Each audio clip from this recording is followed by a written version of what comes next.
Kabi-kabilang pulong at iba pang kaganapan ang dinaluhan ni Pangulong Ferdinand R. Marcos Jr. nitong nakalipas na linggo. Nagkaroon din ng pagkakataon ang Pangulo na sumagot sa ilang kontrobersya. Ang mga aktibidad ng Presidente ating balikan sa sentro ng balita ni Clazel Pordilla. Sa pagtulak ng kaunlaran at adhikaing makapagbigay ng dekalidad na serbisyo sa mga Pilipino, hinikayat ni Pangulong Ferdinand R. Marcos Jr. ang pagbabayad ng tamang buwis sa pagsisimula ng 2025 National Tax Campaign ng Bureau of Internal Revenue nitong Martes. Sa ilalim ng administrasyon ni Pangulong Marcos, naitala ang 2.86 trillion pesos na koleksyon ng buwis noong 2024, pinakamataas sa loob ng 20 taon. Sa bawat buwis ng ating tapat na binabayaran, tayo ay hindi lamang nag-aambag sa kaban ng bayan, tayo rin ay nagtatayo ng isang maunlad na Pilipinas. We will hold those who continue to circumvent our system accountable. Nagtalaga ng bagong pinuno ng Philippine Health Insurance Corporation si Pangulong Ferdinand R. Marcos Jr. Nitong Miyerkules tanumpay kay Pangulong Marcos si Dr. Edwin Mercado bilang Presidente at Chief Executive Officer ng PhilHealth. Nangako siyang tututukan ang financial management, digitalization at pagpapalawak ng benepisyo sa PhilHealth alinsunod sa direktiba ni Pangulong Marcos. Nakipagpulong din si Pangulong Ferdinand R. Marcos Jr. sa Metro Manila Development Authority.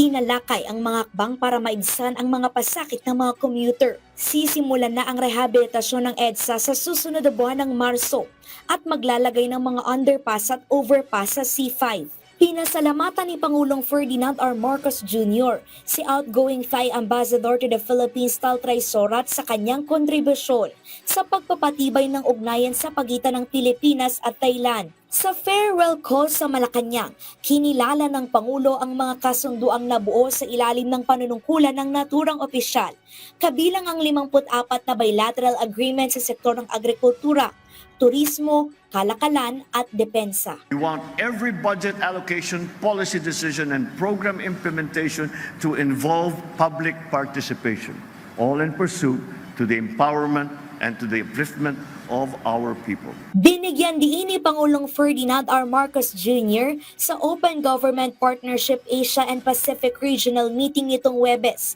ang bukas at tapat na pamamahala. Sa pamamagitan ito ng pagbubukas ng pintuan ng gobyerno sa mga civil society group sa pagbuo ng mga polisiya, proyekto at programa ng pamahalaan. Malugod na tinanggap ni Pangulong Ferdinand R. Marcos Jr.